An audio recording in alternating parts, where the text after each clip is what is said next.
ನೀನು ಪ್ರಾಸ್ಟಿಟ್ಯೂಟ್ ಅಂತ ಕರೆದಿದ್ದಾರೆ. ರಾಹುಲ್ ಗಾಂಧಿ ಅವ್ರನ್ನ ಡ್ರಗ್ ಅಡಿಕ್ಟ್ ಅನ್ನೋದಕ್ಕೆ ಇವತ್ತು ಅದು ಫಸ್ಟು ನಮ್ಮ ಬಾಬಾ ಸಾಹೇಬ್ ಅಂಬೇಡ್ಕರ್ ಅವ್ರನ್ನ ನಿಲ್ಲಿಸಿರೋದಕ್ಕೆ ಚರ್ಚೆ. ರಾಹುಲ್ ಗಾಂಧಿ ಅವ್ರನ್ನ ಡ್ರಗ್ ಅಡಿಕ್ಟ್ ಅಂತ ಕರೆದಕ್ಕೆ ಅವರ ನಾಯಕರನ್ನ, ನಮ್ಮ ಪಕ್ಷದ ನಾಯಕರನ್ನ ಹೆಸರನ್ನ ಬಂದಾಗ ಬಳಕೆ ಮಾಡಿಕೊಳ್ಳಿಕ್ಕೆ ಅದು ಹೋರಾಟ.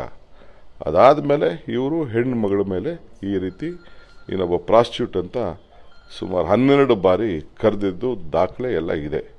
ನೀವೆಲ್ಲ ಸೇರಿ ಹಾಕಂಗಿದ್ರೆ ನೀವು ಹಾಕಿ, ಎಲ್ಲ ನಿಮ್ಗೆ ದಾಖಲೆ ಇಲ್ಲ ಅಂದ್ರೆ ದಾಖಲೆ ನಾನೇ ಕೊಡ್ತೀನಿ. We have collected. Rahul Gandhi ಅವ್ರನ್ನ ಡ್ರಗ್ ಅಡಿಕ್ಟ್ ಅಂತ ಕರೆದಿ ತೋರಿಸ್ತಾ ಇದ್ದೀರಿ. ಅದನ್ನ ಫಸ್ಟ್ ನೀವು ಯಾಕಾಯ್ತು ಇದು ಬಾಬಾ ಸಾಹೇಬ್ ಅಂಬೇಡ್ಕರ್ ಅವ್ರಿಗೆ ಅಮಿತ್ ಶಾ ಅವ್ರು ಮಾತಾಡಿದಂಥ ಮಾತು, ಅದನ್ನ ರಕ್ಷಣೆಗೆ ಆ ವಿಚಾರದಲ್ಲಿ ಹೋರಾಟವನ್ನ ಮಾಡ್ತಾ ಇದ್ರು. ಅದಕ್ಕೆ ಈ ಹೆಣ್ಮಗಳನ್ನ ಈ ರೀತಿ ಕರೆದಿದ್ದಾರೆ. ಇದು ಚಿಕ್ಕಮಗಳೂರು ಸಂಸ್ಕೃತಿನ, ಭಾರತದ ಸಂಸ್ಕೃತಿನ, ಬಿಜೆಪಿ ಸಂಸ್ಕೃತಿಯ. ಆಮೇಲೆ ನಾನು ಅಷ್ಟೊತ್ತಿಗೆ ನಾನು ಬೇರೆ ಕಡೆ ಇದ್ದೆ, ಅಸೆಂಬ್ಲಿಯಲ್ಲಿದ್ದೆ. ನನಗೆ ನಿನ್ನೆ ಅಲ್ಲೇ ಕೌನ್ಸಿಲಲ್ಲೇ ನನಗೆ 12 ಕ್ವಶನ್ಸ್ ಇತ್ತು. ಅದು ಮುಗಿಸ್ಕೊಂಡು ನಾನು ಬೇರೆ ಕಡೆ ಹೋಗಿದ್ದೆ, ನಾನು ಅಸೆಂಬ್ಲಿಗೆ ಹೋಗಿದ್ದೆ. ಆಗ ಈ ಘಟನೆ ನಡೆದಿದೆ.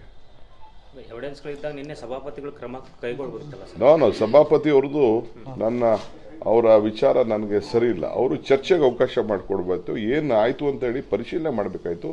ತಪ್ಪು ಲಕ್ಷ್ಮಿ ಅವ್ರು ತಪ್ಪಿದ್ರೆ ಲಕ್ಷ್ಮಿ ತಪ್ಪು ಅಂತ ಹೇಳಬೇಕಾಯ್ತು. ಅವ್ರು ತಪ್ಪಿದ್ರೆ ಅವ್ರು ತಪ್ಪು ಅಂತ ಏಕಾಏಕಿ ಅವ್ರಿಬ್ಬರ ಹತ್ರನೂ ಅಷ್ಟೇ ಇದನ್ನ ತಗೋಬಿಟ್ಟು ಅವ್ರು ಹಿಂಗೆ ಹೇಳಿದ್ರು ಇವ್ರು ಹಿಂಗೆ ಹೇಳಿದ್ರು ಅಂತ ಸೆಂಡೈ ಮಾಡಿದ್ದು ಅವ್ರಿಗೂ. ಯಾಕೆಂದ್ರೆ ಅಷ್ಟು ಹಿರಿಯ ಇದ್ರದು, ಅವ್ರು ಯಾವುದೇ ಪಕ್ಷದವ್ರು ಇರ್ಬೋದು, but is A non political member. ಎಲ್ಲರನ್ನ ರಕ್ಷಣೆ ಮಾಡಬೇಕಾದ್ದು ಅವರ ಡ್ಯೂಟಿ. ಅದು ಕೂಡ ಸರಿ ಇಲ್ಲ. I have great respect for him.